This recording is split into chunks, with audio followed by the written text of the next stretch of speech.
Did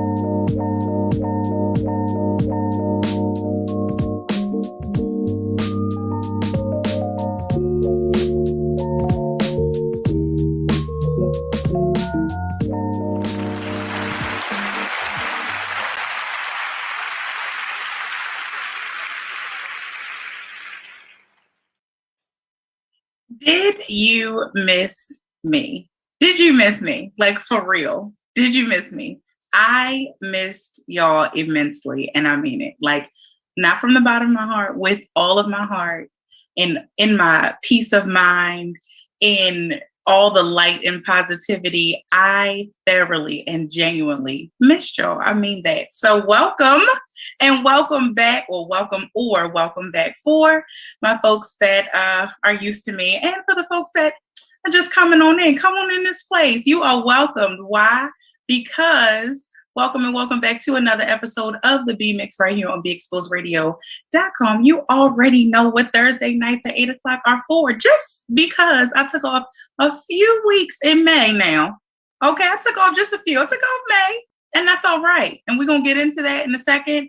But just because I took that off, please don't ever think anything has changed about what Thursday nights at 8 o'clock p.m. Eastern Standard Time are for. They are for the B-Mix. And what does that mean? For everybody. For the unseen, the unheard, the forgotten, whether it be the forgotten part of you, the overlooked, the forgotten part of you, that just, the person that don't belong nowhere, the me, the B, everybody come on in. I missed you.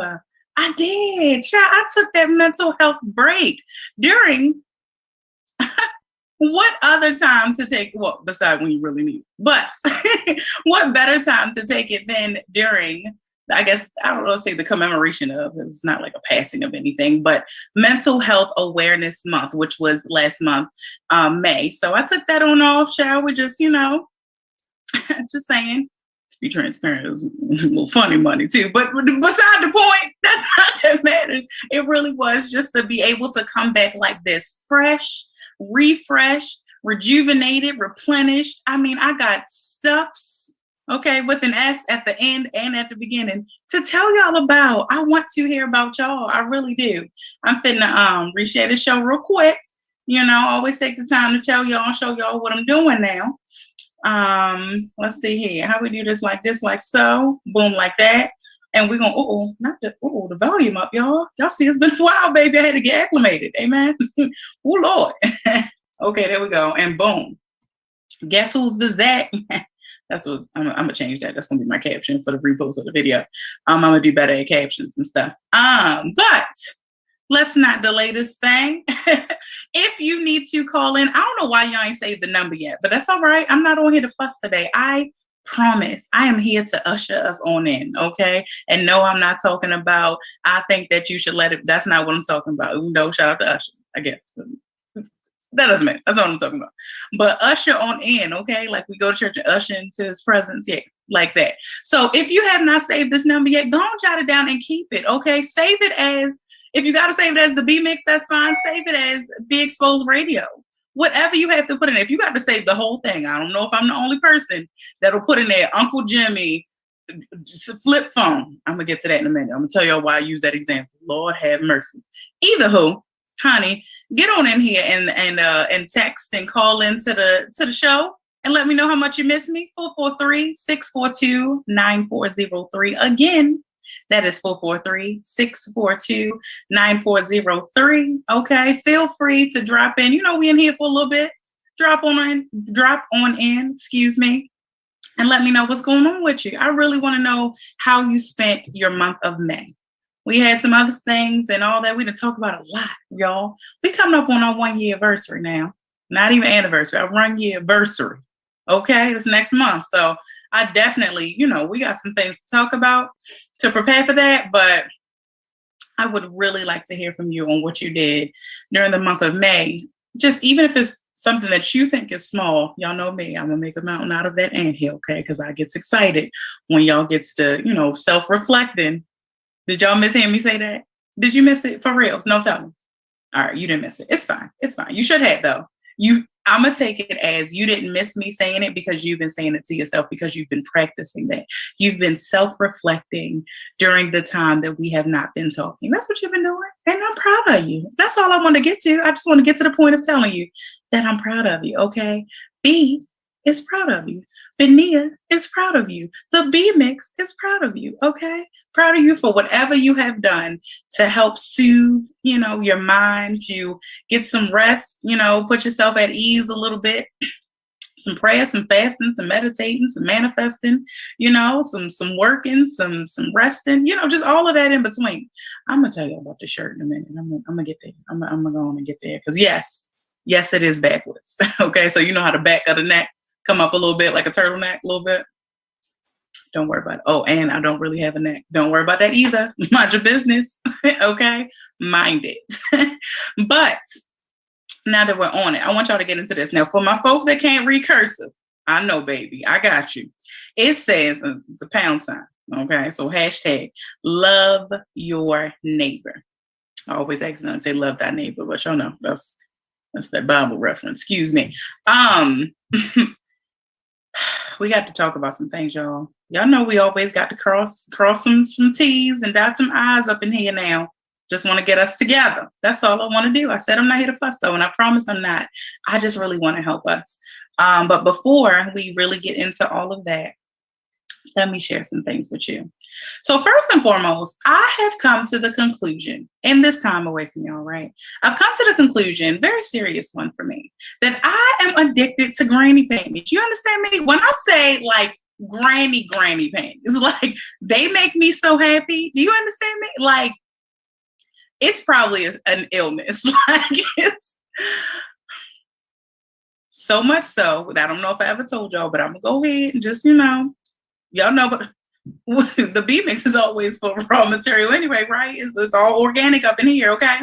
So, being authentic, being transparent with y'all, I'm gonna go ahead and just share the fact that the last time my last haul was Savage by Fenty, straight granny panty. Like, now, given, I don't care what y'all say, there are sexy granny panties out here.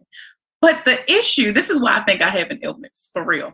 Because I never care about, I don't want this is pretty. Oh, this kind of gives the illusion of a sexy panty, but it's a I don't care about none of that. I like the granny panty.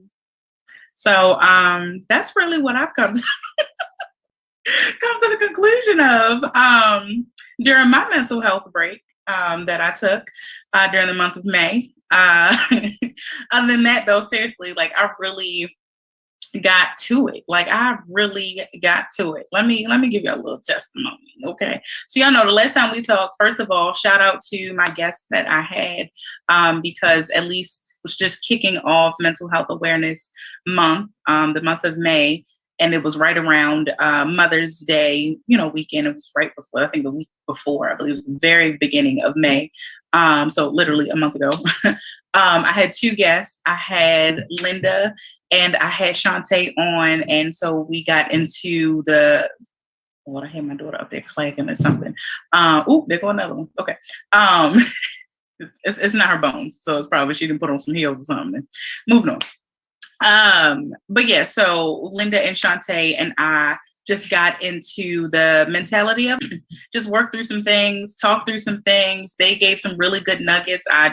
Y'all know me, I affirmed, everything that they said because I really, really enjoyed their insight.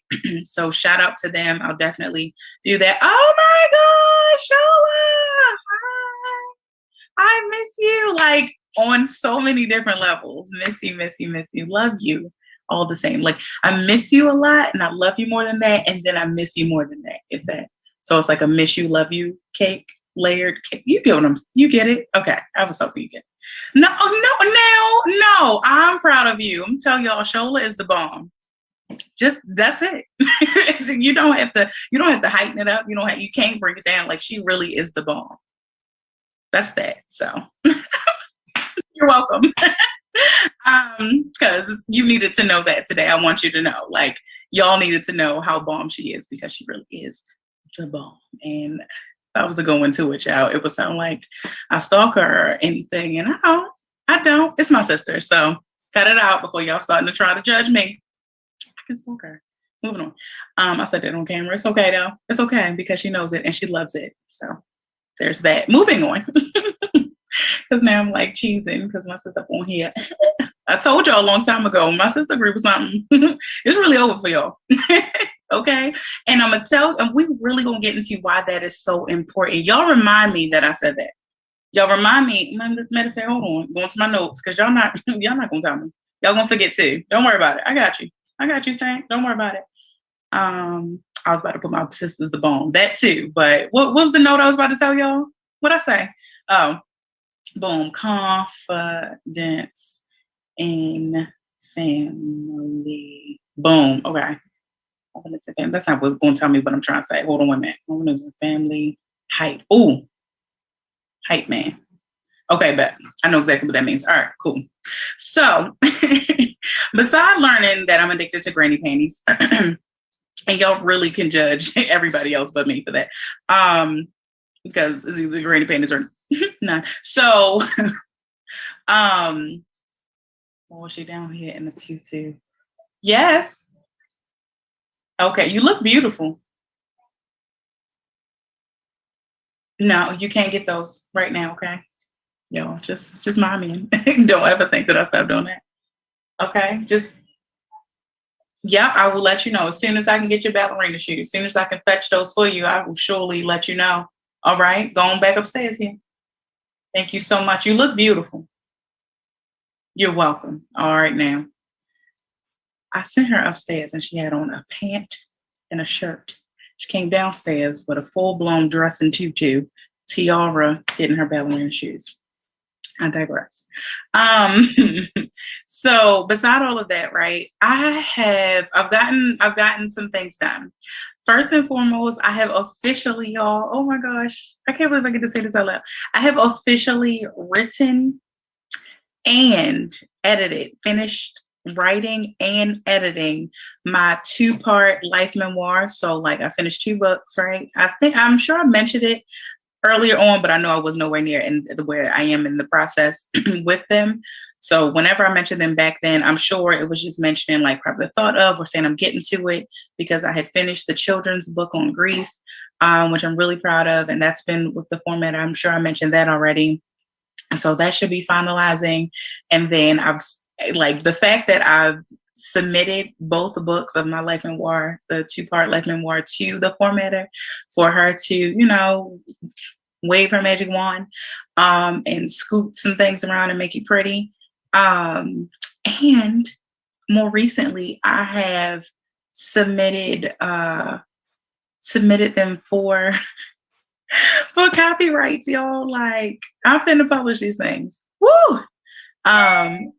Furthermore, one more piece on that is that I've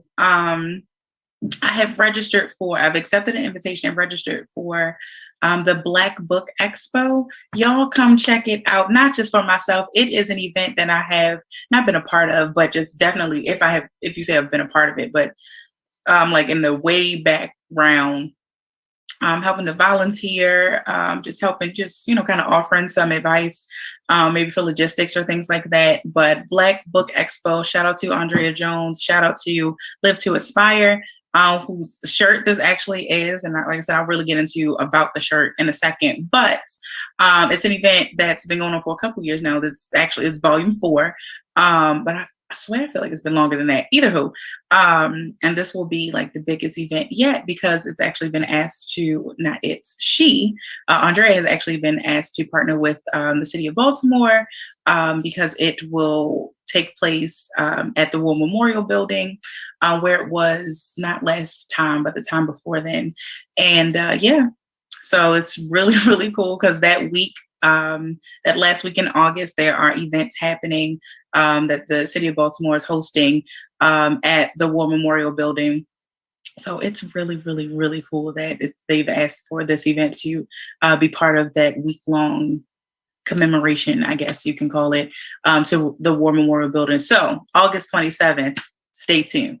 But it's a big deal because here I am, like busting out the gate. Like I'm busting out here, niggas. Like I'm just saying, like it's really bananas. So bananas is not even the word, y'all. Okay, hear me when I say that, and y'all know let's be clear, just in case there's somebody brand new listening to this particular show, um, I'm not a bragger. Like that's just, like not my place. That's just not where. But the thing that we are supposed to do, which we're always promoting here with the B Mix, is us talking. And sometimes a part of the conversation is actually us, like, just telling about we tell about our story. So our story does not just include the trauma and drama in our lives. Okay. Our stories should also include the good. Okay. Just be very clear about that. And the reason why we have to, get past the stage of uncomfortable conversations, so you work through them, is so that when we get to the comfortable place of knowing that not that we get to the place where, all conversations are good and they're all positivity. And as I promote positivity, that's not always going to be the case in every conversation. We know that. Think of, I don't know, your very best friend or your closest person, or, someone in your family that, you confide in and you talk to and that you love dearly and you would trust with your life. Not every conversation that you have is always on the positive end, whereas maybe you may be good, they may be good, but things that are happening to them, or things, by default, like kind of distant, that, this person that they're associated with, that it's something going on with them that they're involved in or something like that. So it's not always going to be positive. But the thing is that, again, that we get through these uncomfortable conversations, because anything good is probably going to start off a little rocky. Anytime that you're doing something good, there's going to be some resistance and some resilience. That's just the reaction. As we know, to every action, there's a reaction. So that's just the reaction to change. We know that. When we're trying to change, make life a better life for, us to live, and then for generations to come from us, it ain't easy, like starting off. And we don't know how long that it ain't easy lasts, but, whatever. Yes.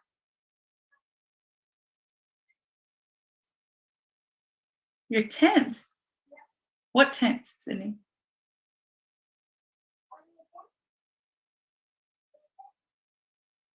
I don't know what that is, baby. But mommy needs you to go back upstairs, like you said you would. Thank you so much. You have your snack up there. I even put juice up there. Case in point, that we are getting back to the schedule of mommy doing her show. And here's my resistance. It's changed. It's changed to what had become, because it's been 4 weeks off. And so we know that it takes 21 days, 3 weeks, to, start a habit, or make, like, solidify a habit. It's not just starting a habit, but to actually make a habit, right? Break a habit. Don't quote me on that one now. I'm messing that all up. Now that I'm trying to say it out loud, I feel like I've said it a million times and now I can't get the wording right. But something about a habit, and it only takes 3 weeks. Okay, there we go. But either who, so all that time has gone by, whereas I haven't been doing my show, especially for a 4-year-old. So, she's like, girl, I gotta go upstairs for what? We always in each other's face and space. What are you doing? And so here's a resistance to change, even though it's been, what I just say, going next month will be a whole year. The B Mix will be a whole year old. And a full year old. And, so all these months before, just last month, this was the norm. She knew for sure. And I changed that, and then I changed it again. So here we are. So again, when you're trying to, change, there's going to be some pushback, but we have to work through, so that when you keep in mind, mind over matter, you keep in mind the mission, ahead, or the mission overall, which, like I said, if you think of friend, family, someone that's close to you, someone that you confide in, that you love, that you adore, and that, say if you have a rocky patch or rocky start, well, more than likely, in order to get you, if not back to where you were, or just to a good place, in order to move forward. So it is finding, you have to have some talk with self-reflection. You have to have some talk with yourself to even figure out, one, if the relationship between you two, promise I'm going somewhere. If the relationship between you two, you have to test its worth, or acknowledge its worth, and actually ask yourself, like, what is this worth? The work that this probably entails, not probably, the work that this entails to get us to a healthy place. Because if anything, sometimes it's not about getting back to where you were, because you probably came from wherever you were, you know, in the first place. You probably came from that place for a reason, right? Everything. I'm always going to be a believer in the fact that everything happens for a reason. And so it happened for a reason, and it could be either for distance, for departure, or for elevation, right? So it could be, hey, this friend, this relative, because y'all know it's all on the same playing field to me. I'm looking at people, human beings. So despite the title, if it's your pastor, your I don't know, your arch nemesis, like all in between, just your mama, everybody, all on the same playing field. They're people, individuals, people out here we know are dealing with their own stuff. They are dealing with their own stuff. And we have to acknowledge that. We have to consider that really in everything that we do. I don't think that's too far of a shot to say acknowledge it, or consider it rather, in everything that we do. I do. And I can tell you that it works. That's not what has stressed me out, where I've come to y'all and said, like, oh, Lord, this is taking me. No. Me considering the fact that other people have their own stuff is not something that has brought on anxiety for me. It's not something that has put me in a depressive, place, or brought on a depressive episode. It's not, brought on my depression. It has not, triggered me, triggered my trauma or PTSD or anything like that. Like, and the crazy part is, given all of those things I just listed are like self-proclaimed, but I'm aware of them so much that I can consider that at least I've experienced them. So I've never technically been diagnosed with anything, to be very honest, besides postpartum depression. It's the only official diagnosis that I've ever received, right? But like I said, I'm aware of, those other, pockets. And I understand that my hand has dipped, unbeknownst to me or involuntarily, but my hand has definitely dipped into those pockets. And still, I can tell you that, and seriously too, not like, oh, it was a little depression. Oh, it was a little anxiety. Like, no, it was real. All of it. All of it. And so I can, speak from a place, because I always say that I come to y'all speaking from experience. I refuse to speak on anything I don't know of. I have caught myself like trying to respond to something or answer like, oh, well, and I catch myself like, I don't know. I just don't know. And that's okay too. Okay.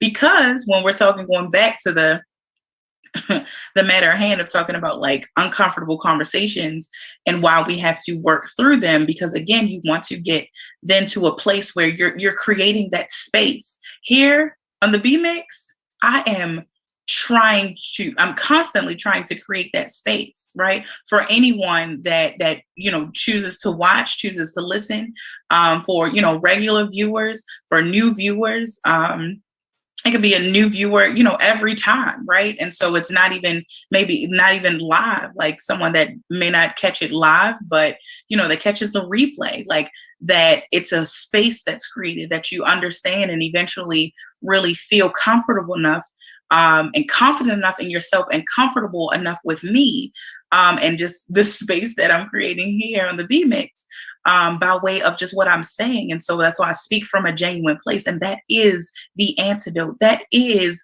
what we all need to do in this life, as no matter how hard it is, speak from a genuine place.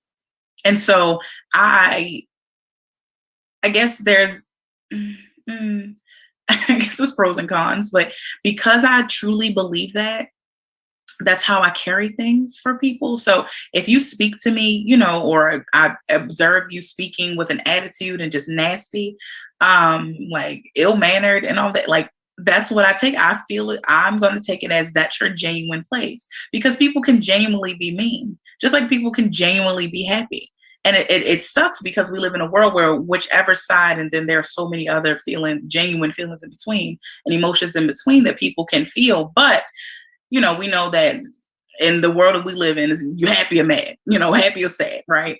So wherever people are in those, I guess, let's say 3 pockets, so sad, mad, and happy, um, like you can't believe that somebody else lives in the opposite side, right? So from happy, if I'm genuinely happy, doesn't mean that I'm happy all the time, but genuinely, meaning just at the core of me, which is me. So that's why I use that example first, that it's hard to believe, for me, it is hard for me to believe that people live in a life where they are just mad all the time. But I know it though. That's the thing. I know it's just hard for me to grasp that. And while I've been through a whole lot of heavy stuff, wait till these books drop. Whew. Um, and so it's people that, are genuinely sad, just sad, just mostly sad, maybe not sad all the time, but sad, right? And so it's hard for them to believe, like, you be happy? Like, how you do that, right? And so, sad and mad are kind of, in the same boat, opposite from happy. So same thing, like it sucks that, we believe that and we feel that, but it's our reality. And so we're trying to meet somewhere in the middle. Life is all about finding the balance. It's all about, chasing toward that happy medium. And then once you get there or get as close as you absolutely can to it, you hold on to it. You hold on to it so much that you deposit it as, you deposit it into your genuine, body. Let me not say body count. I almost slipped and said genuine body count. It's not what I mean. We're not talking about body count over here, okay? Because I'm not judging none of y'all for your body counts. I promise you, but I also just don't really want to talk about it. Not today. Maybe we'll have to visit that, because we raw material, authentic, and organic conversations here. So we absolutely talk about everything, but not today. Is that okay? All right, cool. So you deposit once you get as close to, and I'm thinking equator, right? So the balance is at the equator. So it's pretty hot, kind of hard to get there, but let's not compare it to the equator, because you know what? Scratch that one. My analogies can be on sometimes, and baby, they can be off too. It's fine. That was an off one. Scratch that one off, y'all. Okay, a little rusty. I'm getting back to it, but either way, it's just about finding the happy medium, getting to the balance, right? And so balance does not mean sometimes that the scale doesn't tip, to a lesser experience than you would hope for, and it doesn't mean sometimes that it can tip, to the best experience that you would hope for. It's literally balancing out. And so when you get as close to that balance as humanly possible, you hold on to it. And the reason why I say you deposit it into your genuine, genuine person or genuine personality or genuine account, within your spirit, within your heart, within your mind, because I feel like once you get it into your account, right, into your soul, okay, that it's going to sprinkle out into your spirit, your mind, your heart, all of that, because all of that's supposed to, that's what we talk about aligning, right? I mean, I'm not totally, knowledgeable of all of that on that side. I don't really know much about crystals and all that. I get that a lot of people are really catching that wave, and I applaud you. But as far as I'm just a logical thinker. Okay. So when I hear certain words, they trigger something to me. Words really mean a lot to me. And so when I hear alignment and aligning, like even, for folks that are very spiritual and very religious, and for those of us that are, that are God-fearing and Christ believers, when he says, I'm sure that God, he wants us to be able to align ourselves, not just, oh, give me a spirit, your soul already belongs to me. Give me a spirit. I think he talks about that your thoughts should, make your thoughts more like mine, that your heart should always be after God's own heart. Like it's aligning all of it, right? Like all of it. It's not, just, oh, over here, kind of same with my body, but my thoughts are on Christ, but then, no, it's aligning all of it, right? So again, it's about depositing it to become so genuine, such a genuine nature that you understand and can handle in a better way, right? So we know that tests will keep coming up. The same storms will keep repeating themselves until you get the lesson out of whatever it is that you're supposed to get. And so once, you have like a genuine deposit of something, like, you know what, I'm at peace, baby. It can't even really shake me up. The same thing might come back and test me, like, how much at peace are you? And here we are. So that can be for different people, so many different things. Again, I've mentioned before, friendships. I'll be honest, definitely had my share of losing friends left and right. Right now, I'm even at like a questioning phase and stage. Like, it's so crazy how God will really move in your life that honestly, it'll just be the very people that you would never expect. You would never think, like, no, they're gonna be in my life ever. No, ain't no way. It does not go that way. Um, and maybe I'll have more to say about that, because the only thing I do really pride myself on is not necessarily, even on this platform, having this platform that I'm really very honored and very humbled, and really view it as a blessing, truly. But I'm just who I am too, right? So I really pride myself in being the person, like, I ain't gonna out like you. Everybody has had, like, even if you don't have multiple, like a whole bunch of different friends, more than one, or just more than one person that you may talk to, right?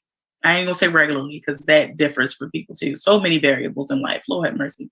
But so say if you have friend A and friend B. So, but yet you have, there's some issue, or that you have some outing with friend C. Okay. And so you may happen to talk to either friend B or friend A at some point in time, just because they, know of your friend C or whatever. And so I pride myself on not even mentioning to, even though, and you make sure, here is the key. Let's go back before I even go into that next point. That one, you make sure that there's no bad, if you are the common denominator, there should be no bad blood between friend A, B, or C that you can, that you can control. Now, if it's just really friend, whatever one of them walks up to the group of y'all and they just decide not to be able to stand somebody else, that's on them, right? Because again, people have their own stuff, and we have to consider that. That's why I really love to get to know people. When I get to know you, I get to know you. I'm not a nosy person. I really, again, something I brought myself on, is I allow you to tell me your stuff. I'm not like a questioner, that question kind of person. Oh, well, where your mama stay? Oh, okay. Did she move? I'm not that. That is what I categorize under small talk for me. What are we talking about here? Can we talk about deeper stuff? Can we look at the moon? can we can we talk about stuff like that? Like, I don't know. And so, because you are the common denominator, if you can help the fact that, for whatever reason, like I said, people have their own stuff, so whether they decide to, but if it's something, now if you're the person, again, by being the common denominator, that's a responsibility that you have, to just keep a clear, open space. One is just how you live your life, right? And so people that come around you would kind of understand, like, okay, I need to just, just chill out a little bit, if they're, overly whatever, right? But long story short, there should be no bad blood because you have, brought something, right? And I say that because that it's a fine line, I'm sure, between what my point that I was about to make earlier is that because you need, I want to say use the term sounding board, but I don't think that's really the term I'm looking for. But you need to be able to, if it's not vent, but just to be able to confide in someone else when the issue is with someone else. Now, it is about you actually speaking directly to the person that you have issues with, which brings me to my larger point, and why I won't go any further about what I was referring to earlier, saying that even recently I have some friends something to figure out, I guess. I'm confused by it. But it's the fact that, if you were to go to another friend and confide, like, I just pride myself in not even going and doing that, not because I feel like, oh, you're going to judge that person, or, oh, you're going to have something over them. Hey, Chris. Hey, how are you? It's not even that. It's literally because the short of it is, if you and I are not clear, I don't want to bring nobody else into our stuff. And that's as friend, as family. And so until it gets to a place I think this is the back end piece of it that we lose and that we miss a lot, until it gets to a place like, say if for, so in my, it's crazy I'm talking about a book, but in my first, like part one, right, of my 2-part book, life memoir, it talks a lot about just stuff that I've been through, like heavy stuff, long story short, that was supposed to kill me, like just stuff, that when I was dealing with it, for some things for long periods of time, some things were momentarily, whatever, that they were so heavy that it felt like it was sent to take me absolute out of here. Right. And so one of those things are, and it gets us into, so going into the second half of the show, it gets us into like my main topic that I really want to get to, is that I dealt with a lot of like familial, issues, right? Family stuff. And so when it goes so unaddressed, when it goes unrecognized, unacknowledged, if that's the correct term, but just no acknowledgement of it, then that's exactly what it is. It's unaddressed.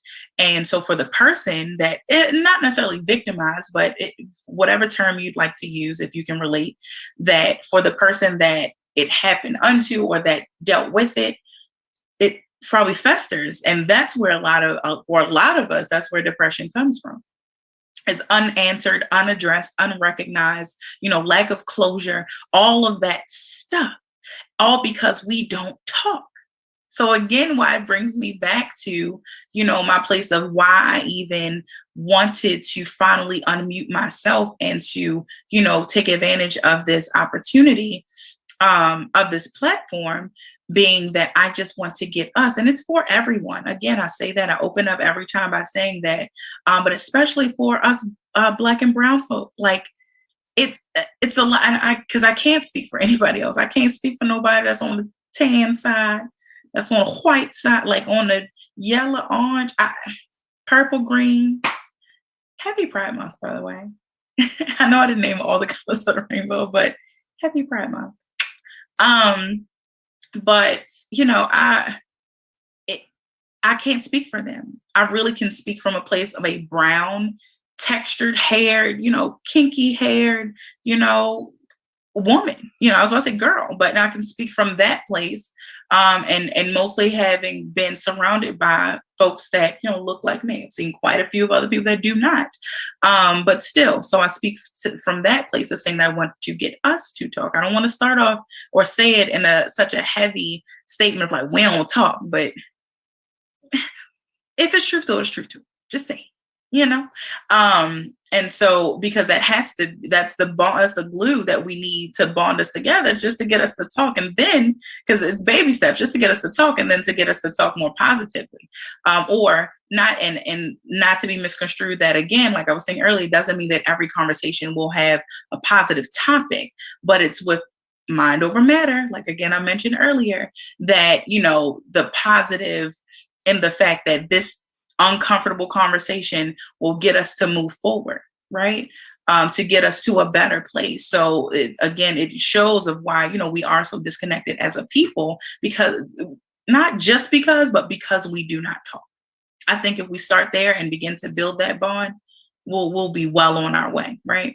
To a lot of work to do, but still well on our way. So I have that to say because what's on my mind is about familial ministry. Like, there is a certain level of ministry that rests within connecting, families. Like, the foundation of a family is like, it's unmatched. It's really why a lot of us out here are looking for love in all the wrong places, right? While we are choosing to be or stay with or even associate ourselves with people that are not good for us. And I say that because of so many different reasons, truthfully. I forget that when my phone dry and die, it keep closing up on me. But honey, so okay. So I attended a funeral service yesterday for a cousin of mine. One, I have a heart anyway. So I want to say that before I move on to this, because of the society that we're in and the place, I guess the mind space that most of us are in, I know if I just after saying yesterday I attended a funeral service for my cousin, if I had followed it with, which is a true statement, but still, if I had followed it with a statement of saying, we weren't as close, I did not know much of him, then immediately it's dismissed, right? And then it's questioned, when it comes after, like, oh, why are you upset? Oh, what? But it can get to you, because it did get to me. It moved me in a way where I wasn't prepared for, and in a good way though. That here it is a young man who's 18 years old. Unfortunately, y'all know black folk. Y'all know black folk some way around or another around the funeral services. I usually always say, at the funeral, black folk always want to ask how they die. And so I had been told, I think, of some of his story just before he'd even passed, like just like some things he had been through that led up to, unfortunately, his passing. But so then just to attend the funeral services, and this is let me also paint the picture. This is on my dad's side. I've mentioned before, and I'll say it again. My words are, I know nothing of my dad's side of the family, but it's not very true. So if we want to give a percentage, let's say I'm somewhere around 1. I want to say 1%, but truthfully, I'm really feeling the truth is like 0.01% of my family. And it's not even like, oh, know of it. That's just it. That's it. Of what I hear from him. A lot of even his statements is like, yeah, my family, my cousin, my aunt. It's like, well, hey, I'm your daughter. So that kind of, that connects a little bit. So that just gives y'all just a picture and a glimpse. But the thing is that I was pleasantly surprised when I hugged, which technically is my father's cousin. So it's technically my cousin, but it's an older cousin, so it's an aunt. So when I hugged my aunt, and it was after the service, and I hugged her because I only went with my mom's. My dad had to work. Child, old black men, they ain't taking off work, baby. It just wasn't working out like that. But it's okay. So either who, yeah. So I hugged my aunt, and anybody I hugged or embraced, because it was 2 people, but still, like I'm sorry, 3. So it was my aunt, my uncle, and my cousin, who's my cousin that passed's mother. And so I hugged these 3 people, and I announced my name like every time, because I don't know what it is about me. I'm sure if I think about it, if I self-reflect, for probably not even too long, I could figure out where this comes from, because I've done a lot of that.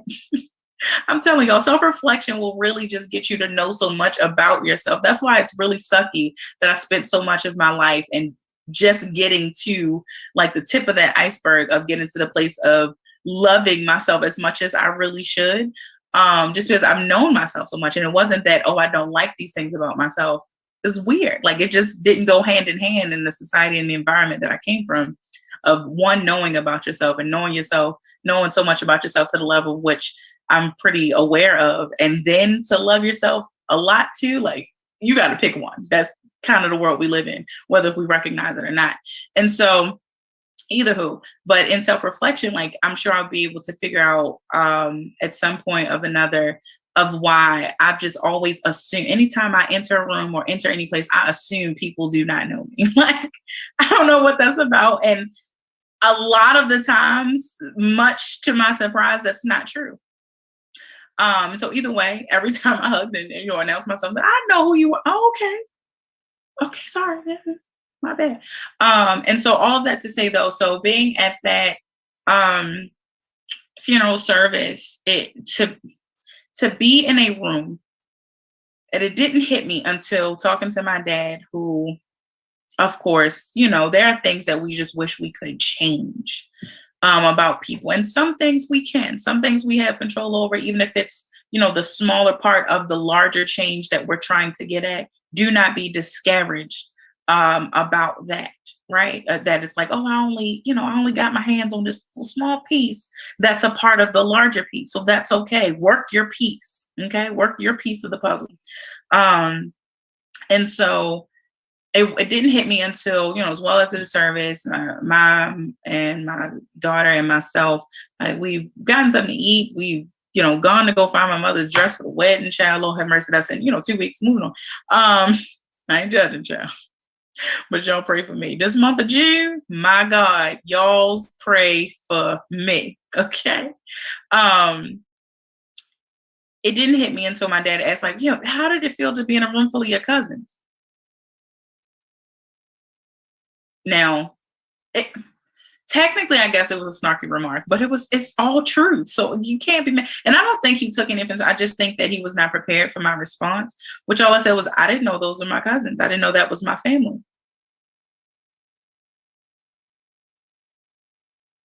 I don't know if that resonated for anybody else, but that sat with me.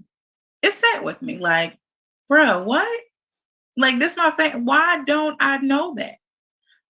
And so when I say that there's a power, or there is power in familial or family ministry, because I know, which is a lot of my life, that I've been able to figure out the significance and the need of things, or need significance of and for things in life, like missing pieces, because I've experienced just that, the lack of. So it helps me to understand what is needed, which is really a lot of us out here. But I think we get wrapped up in, that's where the tag of product of their environment, where that applies, because we'll get wrapped up in the place of, so long of the lack, that will just get stuck there and forget that it's like, oh, I know how this feels not to have this. And forgetting that, then it won't help you to push to try to get and to obtain that for yourself, for others coming behind you, that are on the side of you. I don't believe that generations before us are complete lost causes. We can get through to some of them, and I'll tell you why I say that. If I forget to say that, y'all, just say Uncle Jimmy. That'll remind me. Mind you, that's who I was talking about when I said something about the flip phone though early. Lord have mercy. But there's the lack of family ministry, and no, I'm not talking about just meeting with someone at your church. If you're associated or affiliated with the church, I'm not just talking about any of those things. It's deeper than that. It's at home. We've been for over a year and a half now. We've been at home. And what has hurt me to my core is to hear, so many times, like I've been on like prayer lines and just different things, not to say that I'm against the fact that, we're praying for these things. That's not what I'm saying. I want to be clear about that.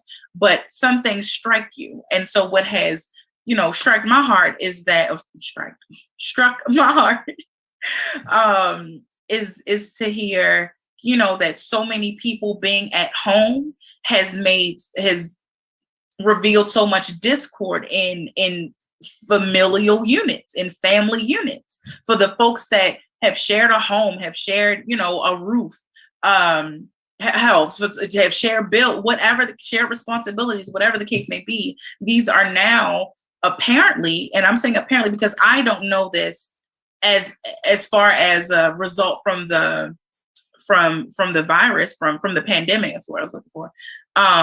But I know this beforehand, so I don't know why I'm so surprised. But I think more so it sucks to hear that. Like, bro, what? Divorce is coming out of this? Because like people chuckle about it, and I keep hearing like these jokes like, oh yeah, husband and wives, they've been forced to stay home with each other, and woo child, they learn it. That breaks my heart. Like, no, nigga, I will wait. Not about to be with the wrong person and have a pandemic, a world health crisis come up. And now I'm just realizing that the person I've been with, either for a day, a month, a year, 10 years, decades, ain't the one, or ain't good. We can't just appreciate each other's presence and time and space and be skin to skin, but then go to work over there on the computer and come. What? Are you kidding me? So what's been happening in our families? Fix our families, please.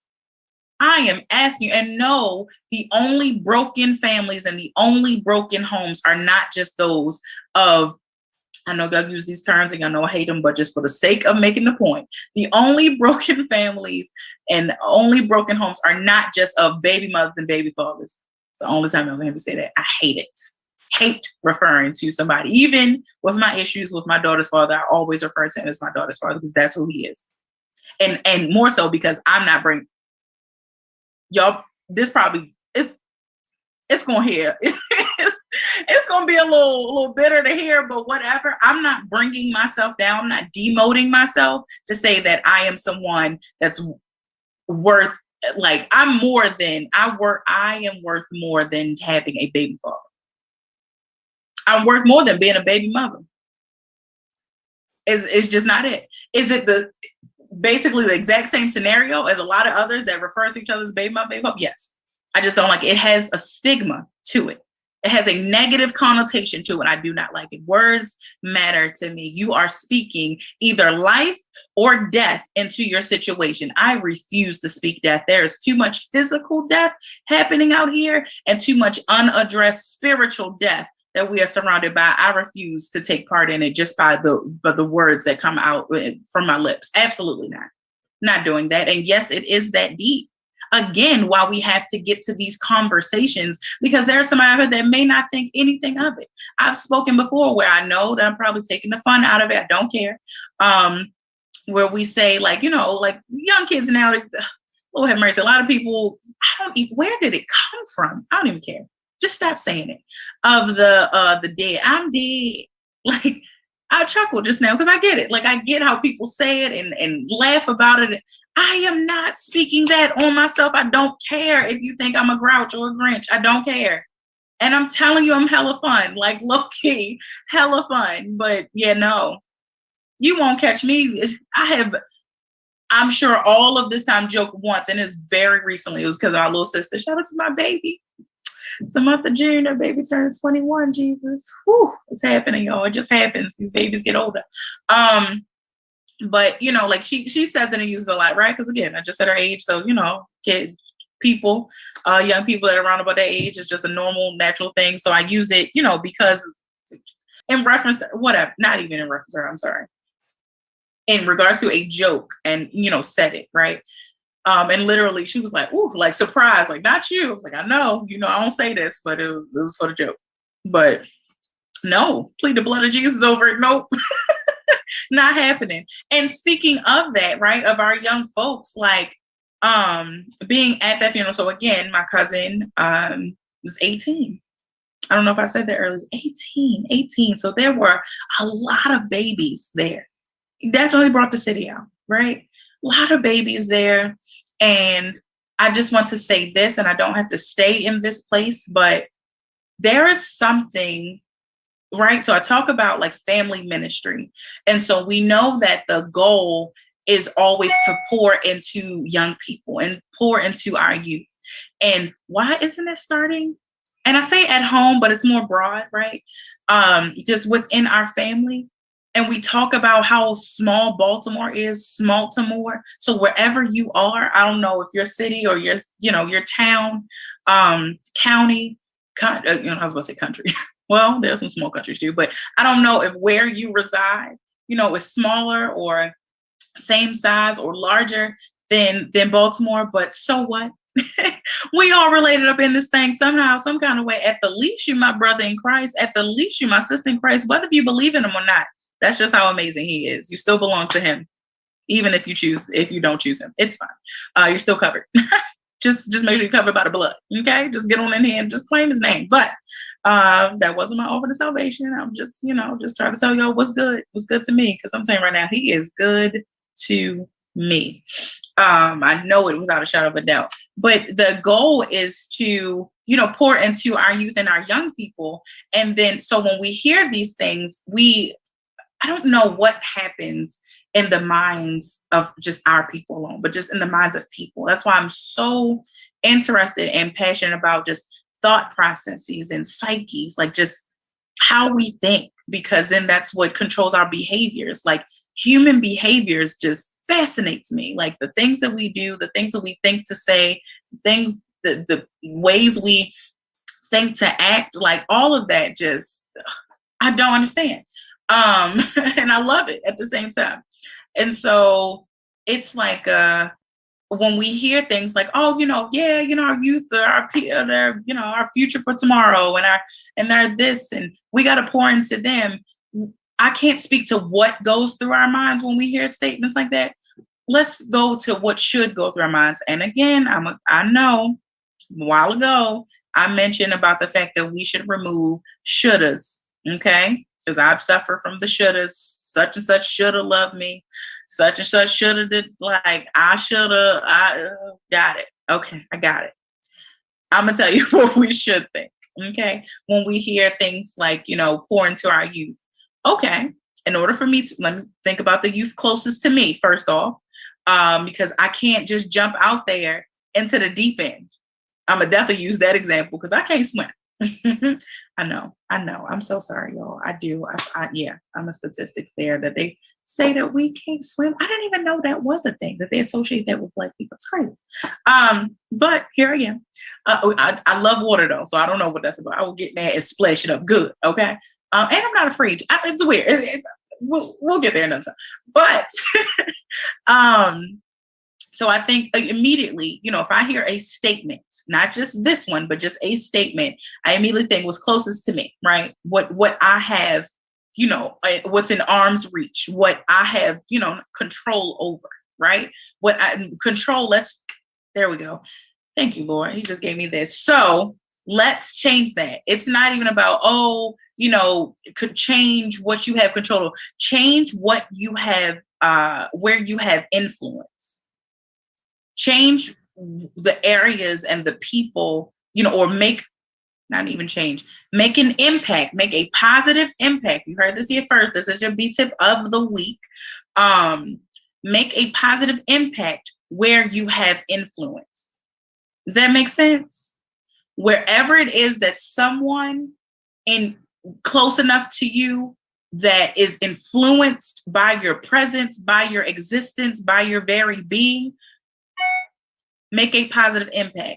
And I say all of that because the first thing is to become aware. So awareness is usually one of the first steps, right? One of the first key steps to any change, right? And so you make yourself aware, but that's not your first act. Your first act is not, so again, in my example, influence of youth. Got it. First youth I think of, my 4-year-old, my one and only baby, like that I actually birthed. That, she didn't pass through my birth canal because I got a C-section, and that is a real birth too. So don't. Moving on. C-section mamas gotta stand up. I'm telling you right now, they always try to count us out. And baby, moving on. So either who, that is the only, even though I have plenty of babies, I literally have counted up all my children. I have 20 children, nieces, nephews, godchildren, my own child, 20 children. Either who. First one I think of is my 4-year-old, right? My first plan of action, my first action item is not, do something for her. It is back on me.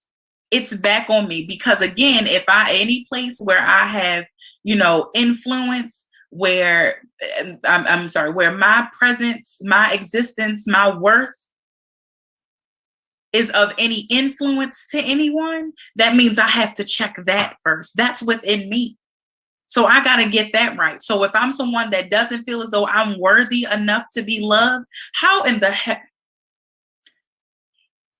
How, baby? How you finna love somebody else? And we're not just talking a man, a woman, a questionable. We're not talking about nobody, a puppy, a turtle, a cicada. I don't know. Y'all might be having pets, some of them. I don't know. A plant. I'm looking at my dead petunias right now. Even though one came back, my baby came back. She's coming back. I'm going to water it. And I'm telling y'all, if this baby come back live, I promise you, I'm bringing her on the show next week. Promise. Well, whenever she comes back. I don't know how long it'll take, but I digress. How are you going to love on anything else if you don't feel worthy enough? Prime example, I was just talking about my plan. If you ever talk to Benia, I'm always talking about, I don't have no green thumb. Now, given it's a very, I'm talking about damn near transparent thin line between acknowledgement. So I acknowledge that I have never really had a green thumb. One, I'm sure from a very young age, I've only repeated that just by hearing my mother. Right? My mother would always say that. And then so as I grew older, by me repeating that to myself, it doesn't necessarily mean she said it onto me. So it's not one of the things. We have to be very clear. Some things will say like, oh, my parents put this on me. They said this over me and spoke this over me. So that's why I'm this way. If it's, negative thing, we're not giving no positive credit. So it'll usually be the negative things, right? And I've been guilty of it. I get it. But it's some things, it's that we overheard them and repeat it to ourselves. And so I get that the source would be from them, but it was somewhere, it was a transference of energy.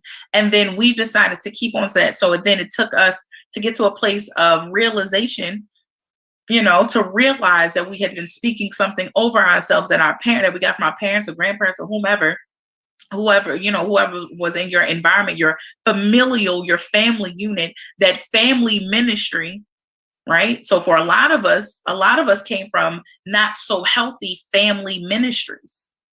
That's all I'm trying to get to, is to get us to a place to understand that we have to acknowledge that we did not come from healthy family ministry bases. That's all. So we have to fix it. I'm not saying to stay in a place of mom and daddy didn't do this and that and other. That's what I'm going to talk a lot about that once I really drop my books, because I don't want anybody to be stuck on the fact that I talk a lot about my issues that I had with family alone. That's not the gist. That's not the whole story. I know I've learned over the years that people can relate to it, and it breaks my heart to know there are so many people that can relate to it. But that is the reality. And so to put that out there, because the only reason, one, is because I know it's God that's been in me and on me about sharing my story, because anytime I've ever thought to share even a glimpse, always just a glimpse, there's so much, but just a glimpse of my story, that somehow people have, been blessed by it. I'm not about to be like, oh, my hands, oh, somebody started walking as soon as I told. No, that's not what I'm saying. I would never take the credit. It's always God. But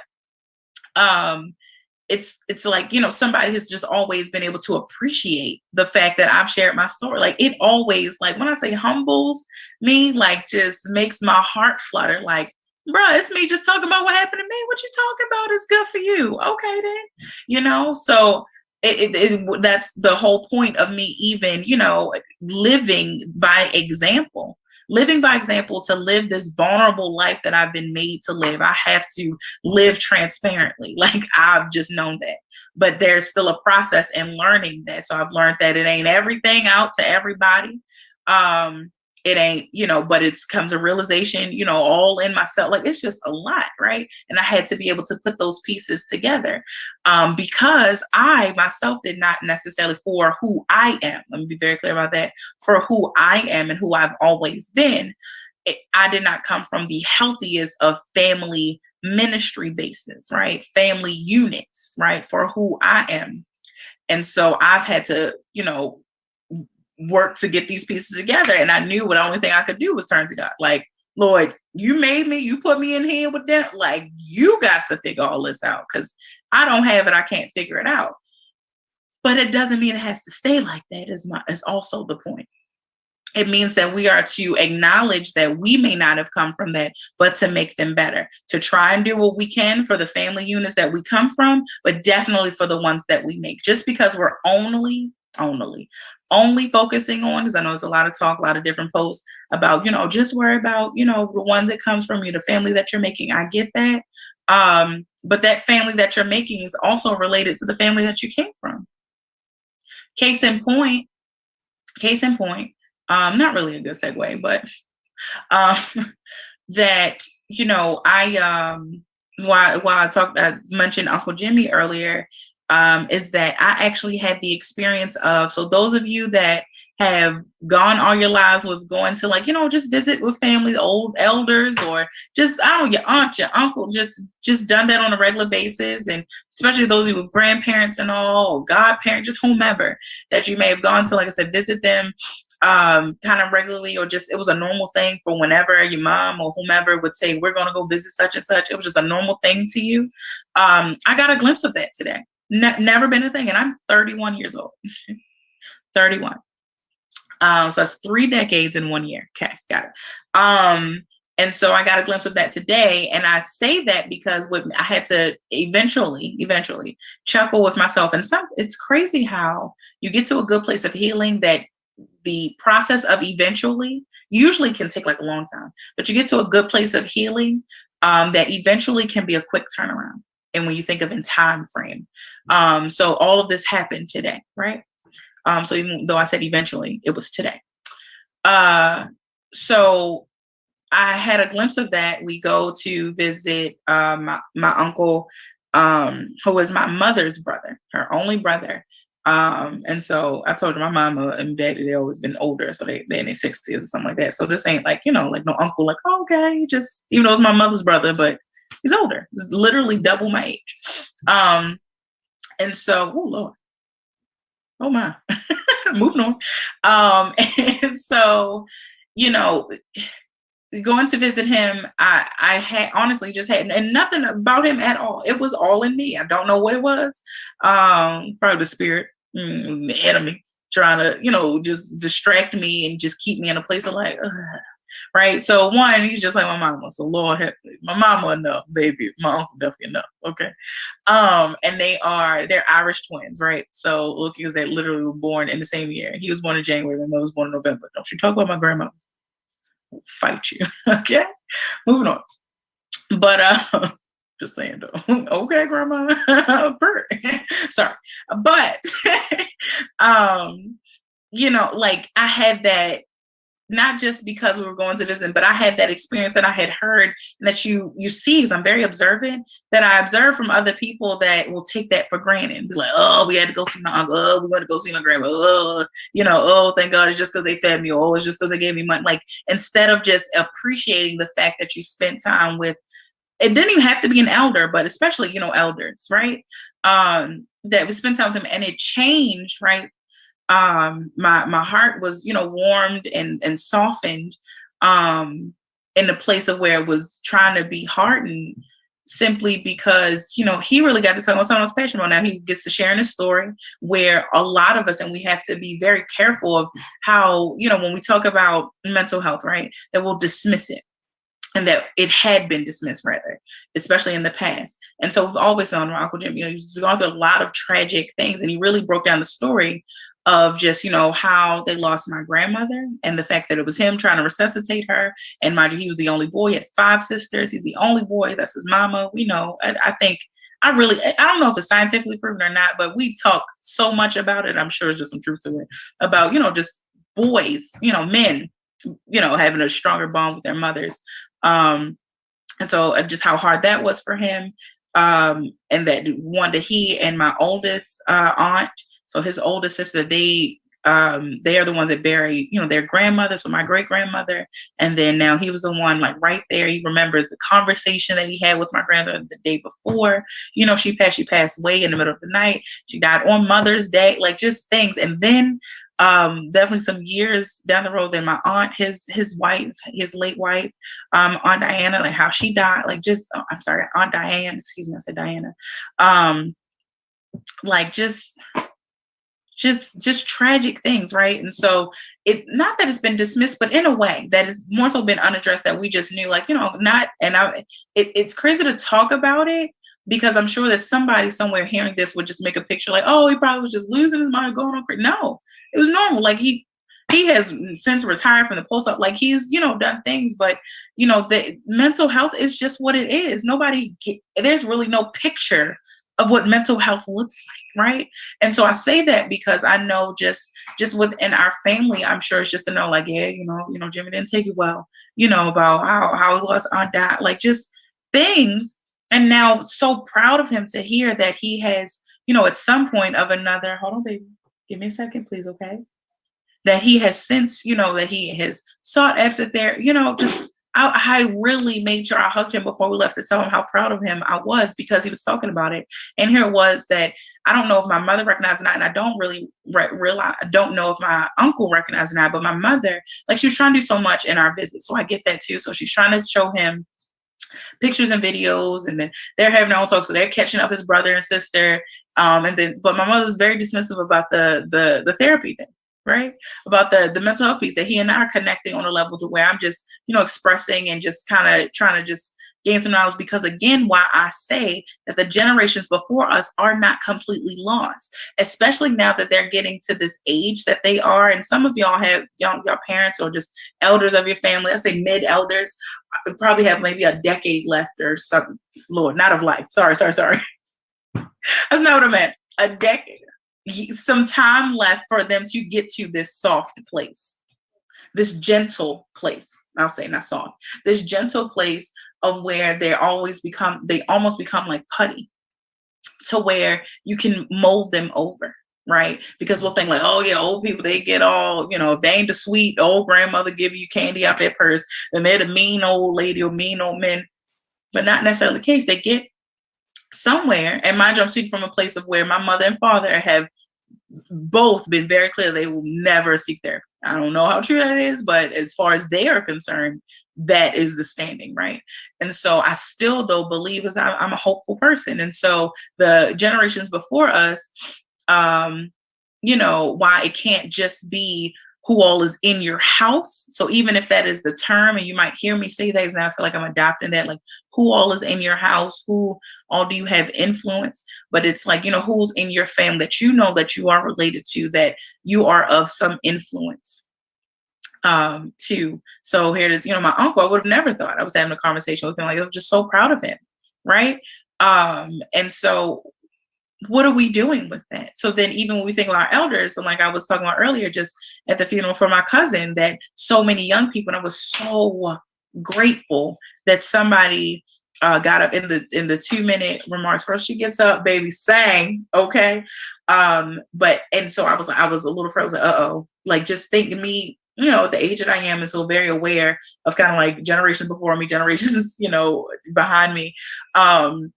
Like, uh-oh, they about to think like, oh Lord, here goes somebody in church and sing about Jesus. Oh Lord, right? So I'm like, oh, I hope we didn't lose them. But she is the one that initiated and really shifted the atmosphere, and just really talking about the goodness of the Lord, but in such a way that, just really implored, people to just at least consider, like, hey, listen, I know where we are, I know what this is, but I need y'all to get this though. Don't just come and attend this thing, right? And so it was good, because if you've ever attended some of these, either, I don't want to say like hood funerals, but some of these youth funeral services, if y'all get where I'm going with that, that, a lot of folks, which happen, a lot of folks will, as soon as they know the eulogy coming, they finna walk on out. So it was good that this reflection piece happens before, all of that, right? And so they she had their attention, and I wasn't even sitting on the side where they were. Of course, we were on the family side and they were on the friend side, but still, like just the fact that, so from our elders to our youth, that there is something for us to do to work the muscle that we have of influence, our influential muscle. Strengthen there's your other B tip of the week. Get down before you fall, and go back upstairs into your room. Thank you so much. You're doing a lot right now. Thank you. See, even in correction, you still have to. Okay. It's on us, it's on us to exercise your influential muscle. Strengthen your influential muscle. That's your second B tip of the week. Strengthen it by any way that you could possibly think of. There are ways, I know this is where, people would usually inject a piece to say, read the word, right? So that's strengthening your faith, your muscle of faith.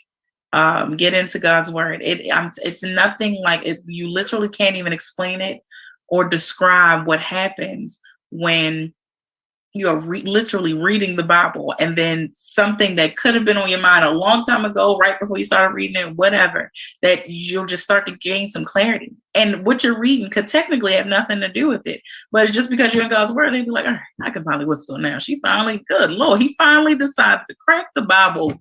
I know his grandmother gave it to him decades ago, but he finally blew the dust off of it and everything. Like, just try that, or read it on your phone. I mean, it's easily accessible, right? So that's the place there. So when you talk about your place of your muscle of influence and how to strengthen that, is strengthen yourself. And so I say all of that because I almost gave it away earlier when I was saying that my mother was showing, like, pictures and videos of where she's doing in her own way of doing something positive, of trying to show my uncle where, I just preached for the first time in person. I'm still, trying to allow myself just to appreciate all of the positive feedback that I received, but I preached in person during a Sunday service. I was asked by the youth department of my church to preach, and then had someone else who I really always enjoyed, like, him ministering and preaching, had him like to come behind me, and thank God he didn't yell that I went over my time. But either way, and so my mother was showing videos of that, and so I've learned through that process how to strengthen myself in order to be able to stand and do that. Well, even though I am in training, so along with everything else that's been happening, then I've received an invitation to another training. And so, y'all, like, when I say God is moving and really even showed me today, just side note, that he really got me. I've told y'all since that I've, resigned from work. They low key forced my resignation, but whatever. It's fine. You can't tell me different. But that, God really has me. Like, it's just, even today alone, just conversations that I had just from even, I'm talking to y'all on my MacBook. I have not seen my MacBook. You might as well say in years. Like, I dropped it off to be taken care of last year. And that just, I don't know, it went horrible. I only had it maybe a week, probably 2 weeks, if that. If it was longer than that, it was no more than 2 months. And I haven't used it since. So it's been a whole year now. And I remember receiving an invoice initially, and they were talking about like $600 to do something. I was like, I could have sworn I told people that I only want to be able to use it. I don't care nothing about keeping no documents and da da da. And so I got the call today. It was like, hey, we fixed it. Yep, it's under warranty. You're fine. Okay, on my way to pick it up just in time, because I was even back and forth, like, am I really going to start back on the show? Maybe I should just take another month off. I don't know what I'm going to talk about. I ain't prepared to show in so long. And here we are. But then so many other conversations that I've had earlier today, just hearing like, well, I'm gonna go ahead and prove this, do that, like, just things. I ain't saying I just got, $1 million sent to me or anything. Nowhere near it. But when I say that he really will provide all your needs, and so it's not about you worrying about the things that you need. We know that naturally you need shelter. Naturally you need, lights on. That naturally you need food. Naturally you need, some type of clothing, on your back, and shoes on your feet. And just for the world that we live in now, naturally you need, gas in the car. You need insurance on the car and things like that. And just, stuff. I have a child, so naturally needs, right, are there. And he keeps showing me, especially today, that it's just not about me worrying about that, but about taking care of the business that feeds the most inner part of me in order for me to be able to work my muscle of influence. So the things and the people that, I will reach and touch, that, the influence that I will have, on them is a positive one. And back to the beginning of the show, a genuine one. So I'm making positive deposits. I don't think it's crazy that it's called a deposit. It ain't called a negative, right? Because we don't want in the negative, amen. All right. Y'all, I still like corny jokes, so get over it. That cracked me up, and I'm gonna laugh about it when I hang up from y'all. I ain't lying. But it's called a deposit. You place it. I ain't gonna break down. It's called a deposit. Okay, so the fact that it derives, if you ask me, from positivity, is a good thing, right? And so to make because I feel like it's a redundant to say a positive deposit, but I'll say it just for you to understand. In order for you to make a positive deposit within your genuine, self account, I guess that's what we'll call it. Remember, I was about to say body count earlier. Self account, you have to, eat on, where you're going and not where you are. You have to surround yourself with people and things that are on the positive side, again, of where you're going and not where you are. Am I saying live above your means? No, because you're thinking in a natural form. That's not what I'm saying to you. I'm saying physically, spiritually, emotionally, mentally, surround yourself with things and people that will help you be able to then, influence the folks that positively impact the people that you have influenced, right? Now, the people, we've talked about this before, that some things and people, the people that pour into you are not necessarily the people. And it's a weird thing, because I think that's a thin line. It doesn't mean you're not supposed to reciprocate to the people that pour into you, but they may not, the people that pour into you may not necessarily be in the church world, in the spiritual world. We say, like, there are souls attached to your name, right? And so the very soul that's pouring into you may not necessarily be a soul that's attached to your name that you are assigned to pour into. It's just how it goes. It's kind of like pouring to me, I'm pouring to you, like that thing, right? But again, it's about reciprocating. So I always make sure I genuinely give somebody a thank you, like, and not just, oh, thank you, thanks. Like, it's about a feeling, and again, being genuine. But it's the way the world is supposed to go around. So when we get around, and like I said, talk about family ministry, familial ministry, it's something about, like I was saying earlier, in these last few couple minutes, y'all, I'm so proud of myself.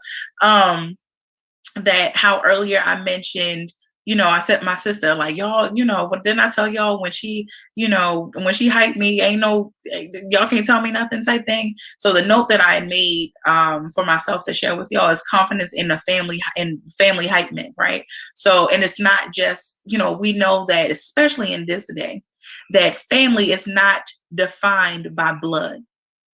Come on, if that ain't a word in itself, come on, Jesus. By DNA. That's probably a better way to put it, especially when we're talking about for the church folk now, for the saints. I ain't church folk, for the saints. Okay. And then family is not defined by DNA, because we all covered by the blood. Now that's the word. Okay. But it's, having confidence in your family hype men, however you define family, but make sure that you are particular and peculiar about who it is that you really identify as your family. Like I was talking about this shirt, love your neighbor. Okay. Again, shout out to love to inspire, live to inspire.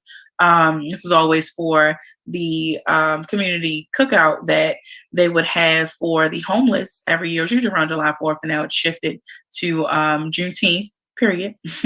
Happy Juneteenth month. Amen.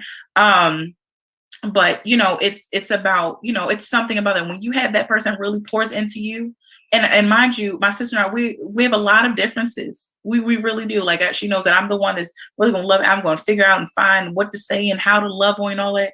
And she ain't in all that. No. But when I say that baby love me and I love that baby, like, she just she's my man's for real, And so again, it's about that thing, to be able to at least have just that one person at least. And usually it's more than who you think, that is, makes you feel like, well, they got confidence in me, baby. Y'all can't stop me. You know what I mean? And then of course it's always about, it should be more than one person on that list, because it definitely should be you on that list. You should have that enough confidence in yourself that when you tell yourself in your self-reflection, you're welcome, that that's it and that's good, then it's all good and can't nobody tell you nothing about it. Again, when it's positive, y'all. I ain't talking about this, that empty arrogance that y'all be having now. We got to work on that. So we got to work through these uncomfortable conversations. We've got to, have them. We've got to appreciate, and get back to, I know it's COVID and all that, but listen, reach out to family, elders and all, get their numbers and all, help them. They start off by helping them with electronics and stuff like that. They can't work these phones. My uncle, the one I'm talking about, was the one that always had this flip phone. Now, he still got the daggone flip phone, but now he has an iPhone too. Jesus Christ. Moving on. Reach out and help them. Build your familial muscle, build your muscle of influence, and it all starts with your self-reflection and building yourself up. That's all I got, man. That's all I got for this week. I love you. I appreciate you. I acknowledge what you've done thus far. Let me know in the comments, like, share the show. Until next week, peace.